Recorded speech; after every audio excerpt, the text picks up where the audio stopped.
It all started with a sound I wasn't supposed to hear. It was late at night, the kind of quiet where every creak and rustle seemed amplified in the stillness of the farmhouse.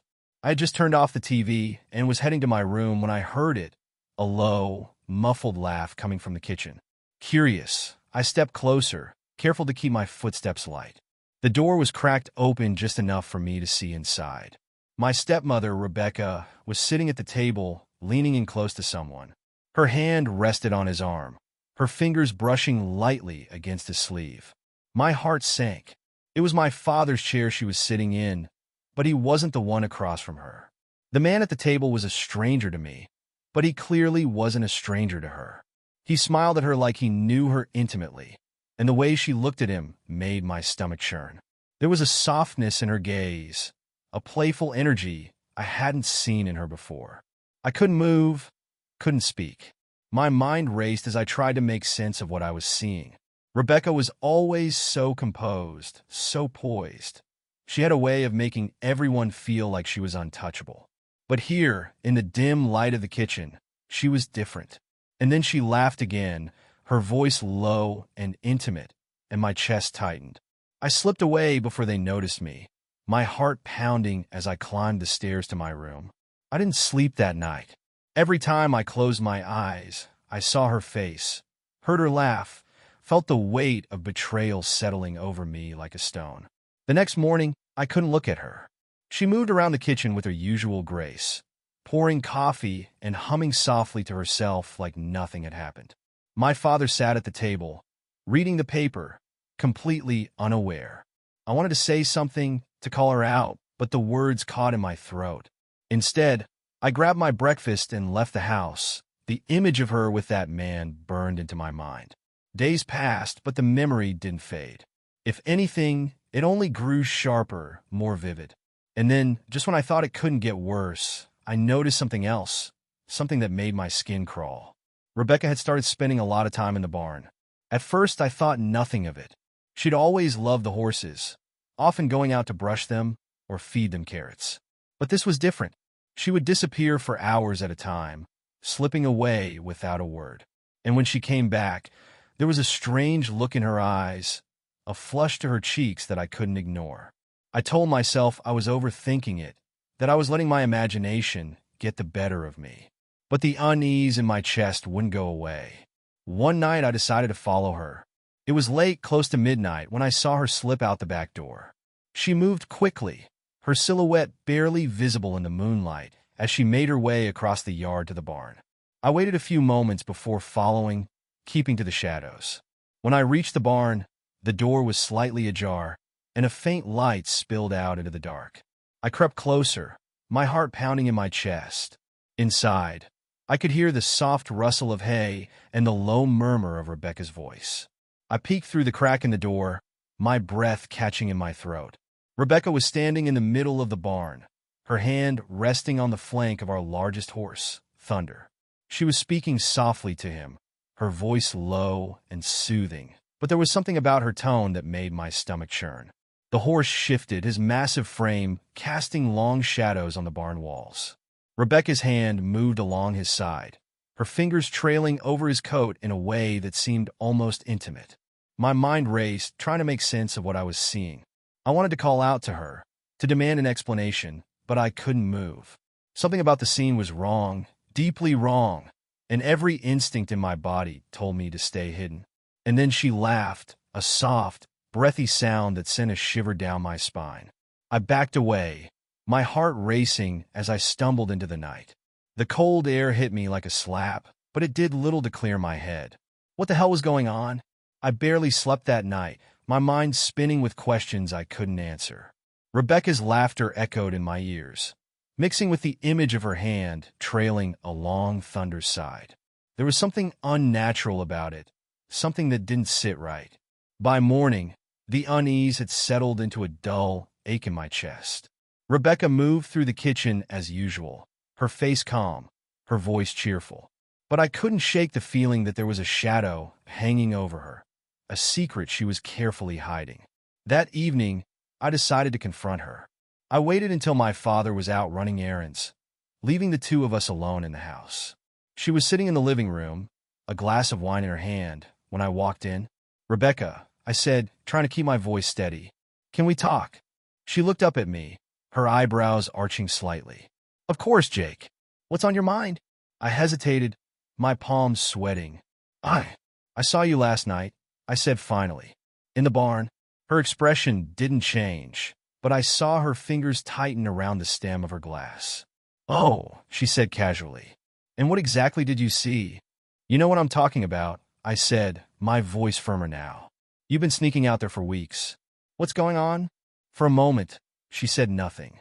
Then she let out a soft laugh, shaking her head. "You're imagining things," she said, her tone dismissive. "I go to the barn to check on the horses. That's all. Don't lie to me," I shot back. "I saw the way you were with Thunder. It's not normal, Rebecca. None of this is." Her eyes flashed, and for the first time, I saw a flicker of anger. "You don't know what you're talking about," she said sharply. "You think you understand, but you don't." "Then explain it to me," I demanded. "Because right now it looks like," I stopped, the words catching in my throat. "It looks like you're hiding something."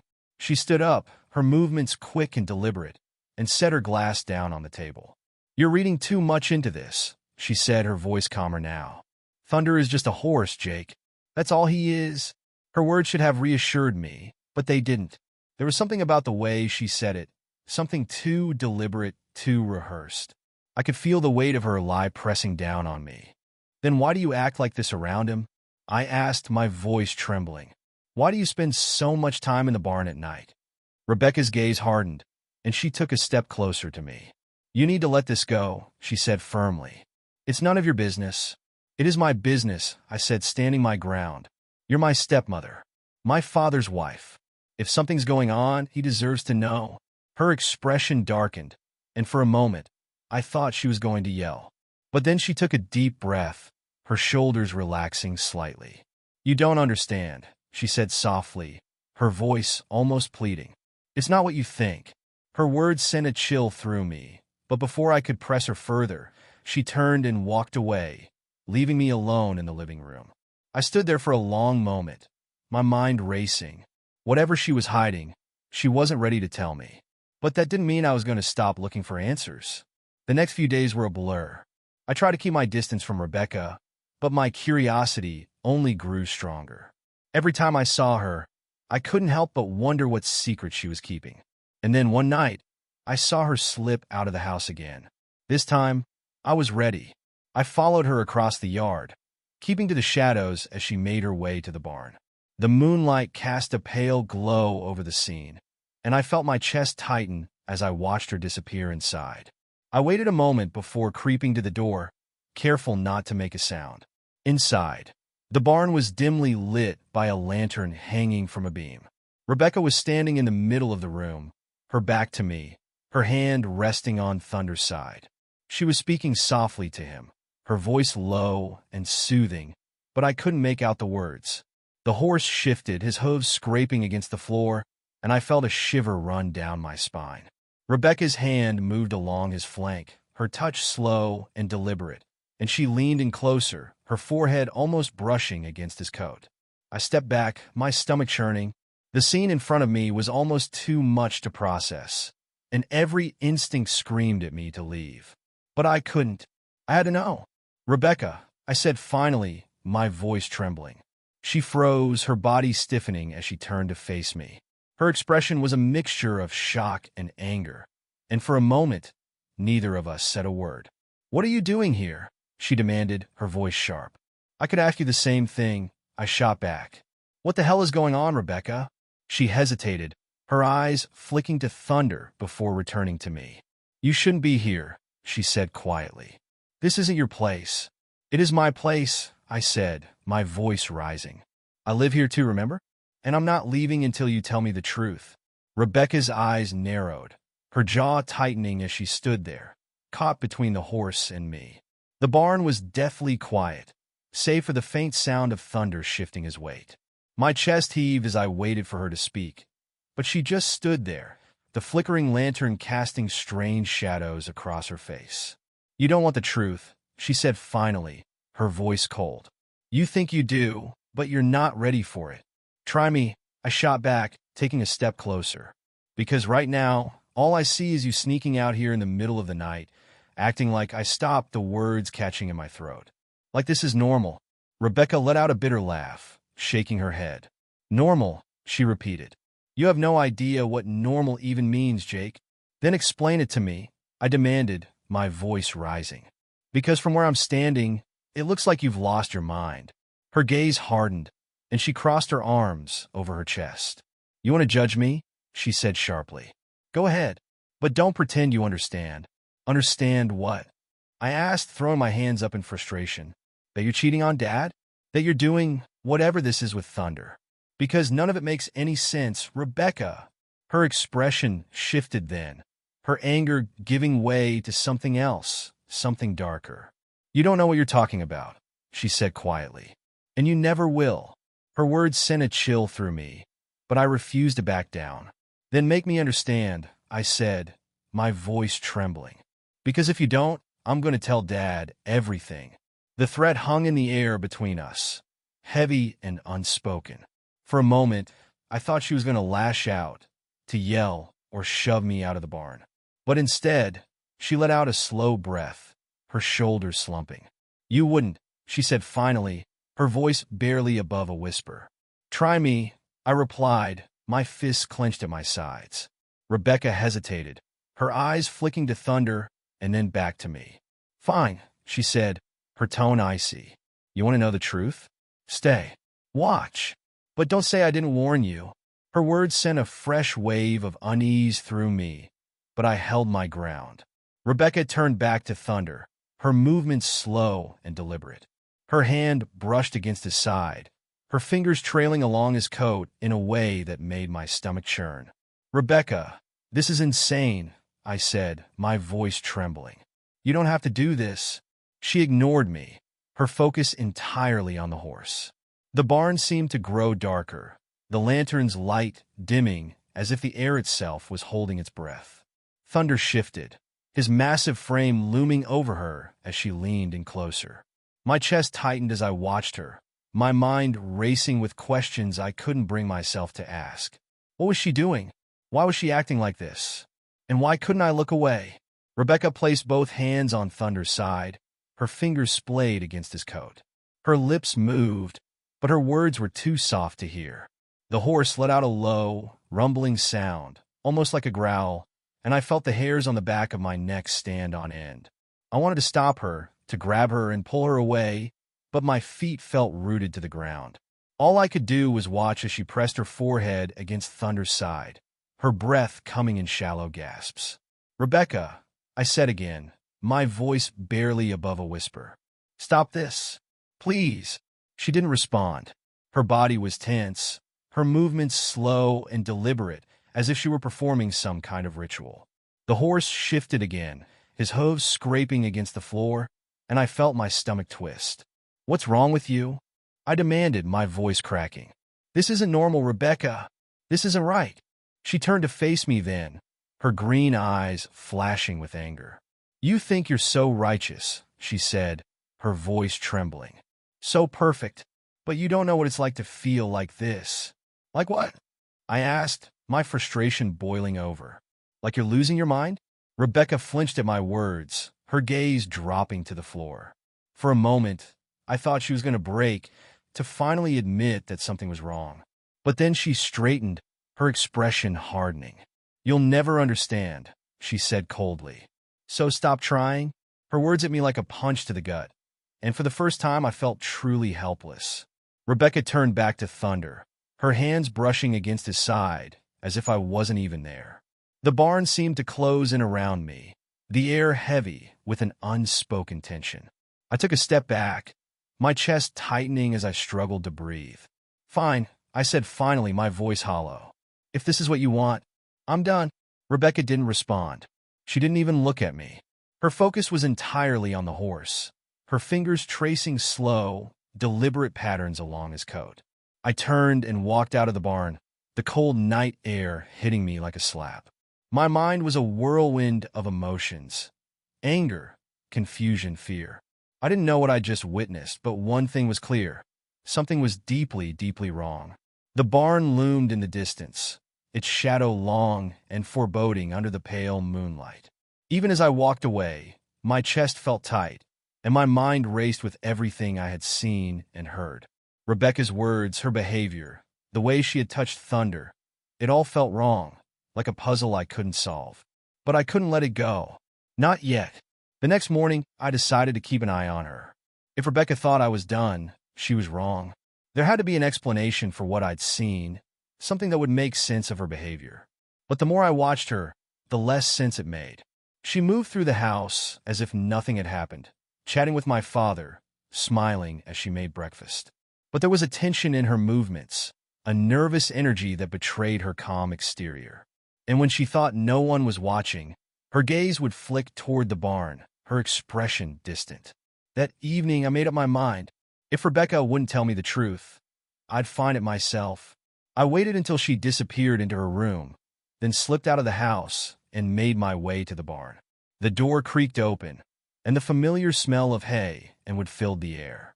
Thunder was in his stall, his dark eyes watching me as I stepped inside. The lantern still hung from its beam, unlit but ready. My chest tightened as I approached his stall, my mind racing with memories of the night before. "What's going on here?" I muttered under my breath, my fingers brushing against the wooden frame of the stall. Thunder shifted slightly, his hooves scraping against the floor, and let out a low snort. I froze, my heart pounding as I stared at him.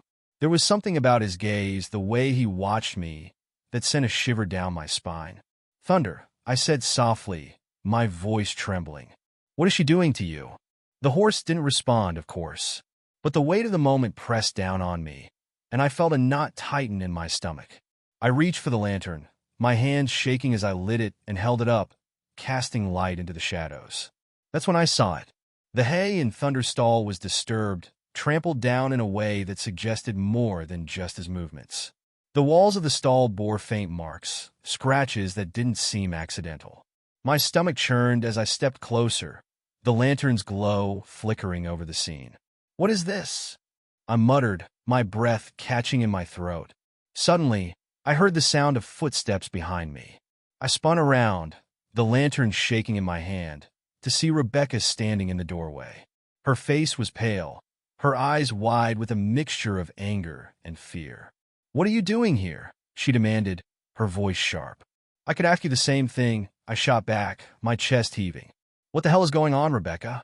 What is all this?" Her gaze flicked to Thunder, then back to me, her lips pressing into a thin line. For a moment, she said nothing, the silence stretching between us like a taut wire. Then she stepped forward, her movements slow and deliberate. "You shouldn't be here," she said quietly. "This isn't your place." "I'm not going anywhere until you tell me the truth," I said firmly, my hands gripping the lantern tightly. "No more lies, Rebecca. No more games." She hesitated, her hands clenching at her sides. "You wouldn't understand," she said finally, her voice trembling. "This is not what you think." "Then explain it to me," I demanded, because right now it looks like I stopped, unable to finish the sentence. It looks like something I can't ignore. Rebecca let out a shaky breath, her gaze dropping to the floor. "You've always been so quick to judge," she said softly. "So quick to assume the worst. Can you blame me?" I asked, my voice rising. "Rebecca, you've been sneaking out here for weeks, spending hours with Thunder. And last night, I trailed off, the memory making my chest tighten. Last night, I saw the way you looked at him." Her head snapped up, her eyes blazing with anger. "You don't know what you saw," she said sharply. "You don't know anything? Then tell me," I shouted, my frustration boiling over. "Tell me what's going on, Rebecca. Because if you don't, I'm going to Dad." Her face twisted with anger, and for a moment, I thought she was going to lash out. But then she took a deep breath, her expression softening into something almost sad.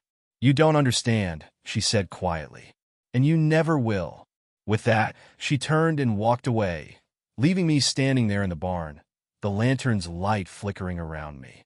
My chest heaved as I watched her disappear into the night, her silhouette swallowed by the darkness. I turned back to Thunder, my mind spinning with everything I'd seen and heard.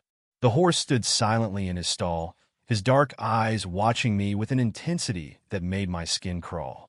My stomach churned as I extinguished the lantern and stepped outside, the cold night air biting at my skin. Whatever was happening here, it wasn't over. Not by a long shot. The next morning, Rebecca acted like nothing had happened. She moved through the house with her usual grace, chatting with my father, her laughter light and carefree. But I couldn't stop staring at her, the weight of the night before pressing down on me like a boulder. What was she hiding? And why was she so determined to keep me in the dark? That evening, my father announced he'd be working late. It was the perfect opportunity, and I wasn't going to waste it.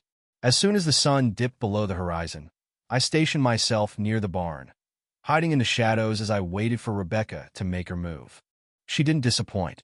Just as before, she slipped out of the house and made her way across the yard, her movements quick and deliberate. I followed her, careful to stay out of sight, my heart pounding in my chest. The barn door creaked open, and Rebecca disappeared inside. I waited a moment before stepping closer, peeking through the crack in the door. What I saw made my breath catch. Rebecca was standing in the center of the barn, her hand resting on Thunder's side. She was speaking softly to him, her voice low and soothing, but there was something different about her demeanor, something almost reverent. The horse shifted slightly, his massive frame casting long shadows on the walls, and Rebecca's fingers trailed along his coat. I felt a knot tighten in my stomach as I pushed the door open slightly, the faint creak drowned out by the sound of her voice. I stepped inside, my footsteps muffled by the hay, and ducked behind a stack of feed sacks. From my hiding spot, I watched as Rebecca moved closer to Thunder, her hands brushing against his neck. "You're the only one who understands me," she said softly, her voice trembling. "The only one who sees me for who I really am." The horse let out a low rumble, his hooves shifting slightly, and Rebecca smiled, a soft, almost wistful expression that sent a chill down my spine. She leaned in closer, her forehead nearly touching his, and I felt my chest tighten. This wasn't normal. None of this was normal. "Rebecca," I said, my voice cutting through the quiet like a knife. She froze, her body stiffening as she turned to face me. Her eyes were wide, her cheeks flushed, and for a moment, she looked like a deer caught in headlights. "What are you doing here?" she demanded, her voice sharp. "I should be asking you the same thing," I shot back, stepping out from my hiding spot. "What the hell is going on, Rebecca? What are you doing with him?" Her eyes flicked to Thunder, then back to me, her expression shifting from shock to anger. "You have no right to be here," she said, her voice trembling. "This isn't your business, Jake." "It is my business," I said firmly. "You're my stepmother. You're my father's wife. And whatever this is, it's not right." Rebecca let out a bitter laugh, shaking her head. "You think you know everything, don't you?" she said sharply. "But you don't. You don't know what it's like to feel like this." "Feel like what?" I demanded. "Like you've lost your mind?" "Because that's what it looks like, Rebecca." Her face twisted with anger, and she took a step closer, her eyes blazing. "You don't understand," she said, her voice rising. "You don't understand what it's like to be so alone, to feel invisible, to have no one who truly sees you." "You're not alone," I said, my voice softening. "You have Dad. You have me." She let out a bitter laugh, her expression darkening. "Your father doesn't see me," she said quietly. "Not really. And you're just a child. You don't know anything." Her words stung, but I refused to back down. "Then explain it to me," I said, my voice trembling. "Because if you don't, I'm going to tell Dad everything." For a moment, she said nothing, her gaze dropping to the floor. Then she turned back to Thunder, her hand brushing against his side. "You wouldn't understand," she said softly. "No one does." "Rebecca, this has to stop," I said firmly. "Whatever this is, it's not healthy. It's not normal." She didn't respond. Her focus was entirely on the horse, her fingers trailing along his coat, as if I wasn't even there. The barn felt colder, the shadows deeper, and my chest tightened as I watched her. "Rebecca," I said again, my voice louder now. "Look at me." She finally turned to face me, her expression unreadable. "You don't get it, Jake," she said quietly. You never will. With that, she stepped away from Thunder and walked past me, her footsteps soft against the hay.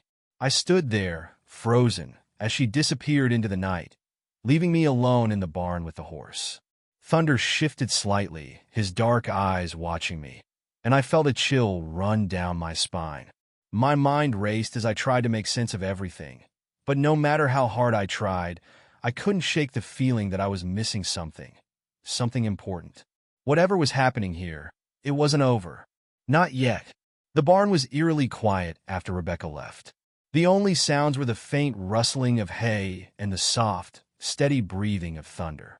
I stood there, staring at him, my thoughts racing in a chaotic whirlwind. Every piece of the puzzle felt just out of reach, leaving me grasping for answers in the suffocating darkness of uncertainty.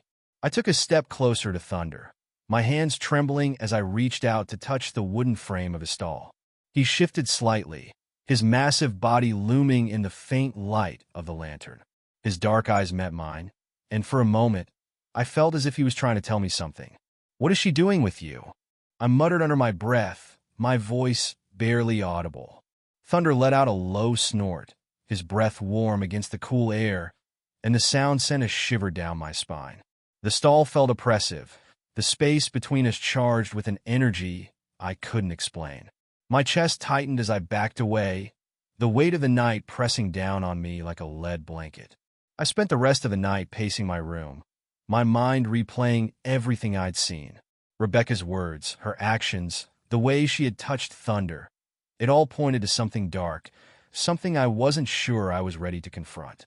But the thought of my father, oblivious to what was happening under his own roof, kept me from walking away. By the time the sun rose, I had made up my mind. I needed answers, no matter how uncomfortable or painful they might be. That evening, I decided to confront Rebecca one last time. I waited until my father left for another late shift, leaving the two of us alone in the house. She was in the living room again, a glass of wine in her hand, her posture relaxed as she flipped through a magazine. "Rebecca," I said, my voice steady as I stepped into the room. "We need to talk." She glanced up at me, her expression unreadable. "About what?" she asked casually, taking a sip of her wine. "About the barn," I said, my chest tightening. "About Thunder. About whatever it is you've been hiding." Her grip on the glass tightened slightly, and for a moment, I thought I saw a flicker of unease in her eyes. But then she set the glass down on the table, her expression hardening. "I told you, Jake," she said firmly. "You don't understand. And you never will." "Then help me understand," I said, my voice rising. "Because right now, it looks like you're out of control. And if you don't tell me the truth, I'm going to Dad." Her eyes flashed with anger, and she stood up, her movements sharp and deliberate. "You think you're so righteous," she said, her voice trembling. "So perfect. But you don't know what it's like to feel invisible. To feel like no one sees you." "I see you," I said, my voice softening. "But this, whatever this is, it's not the answer, Rebecca." She stared at me for a long moment, her chest heaving as if she was fighting back tears. "You think you're helping," she said finally. "But you're not." She brushed past me, heading toward the door, but I grabbed her arm, stopping her in her tracks. "Rebecca," I said, my voice firm. "You can't keep running from this." She wrenched her arm free, her gaze blazing. "I'm not running," she said sharply. "I'm surviving." Her words hung in the air, heavy with emotion, and I felt a pang of guilt tighten in my chest. But before I could respond, she turned and walked out of the house, the screen door slamming shut behind her. I didn't follow her this time. Instead, I stood there, staring at the empty space where she had been, my mind racing with questions I couldn't answer. The weight of the situation pressed down on me, suffocating and unrelenting. When my father came home later that night, I didn't say a word. I watched as Rebecca greeted him with her usual grace, her smile warm and genuine, as if nothing had happened. But I couldn't shake the feeling that something was brewing, something that would change everything. The next morning, Rebecca was gone. Her car was still in the driveway, her shoes still by the door. But the house was silent, her presence nowhere to be found. My father didn't seem to notice, lost in his morning routine, but I felt the absence like a knife to the gut. I checked the barn, my heart pounding as I pushed the door open. The lantern was gone, and Thunder stood silently in his stall, his dark eyes watching me as I stepped inside. The hay was undisturbed, the space eerily calm. "Where is she?" I muttered, my voice trembling. The horse didn't respond, of course, but the weight of his gaze was almost unbearable, and I felt a chill run down my spine. Whatever had happened here, it was over, but the scars it left would haunt me forever.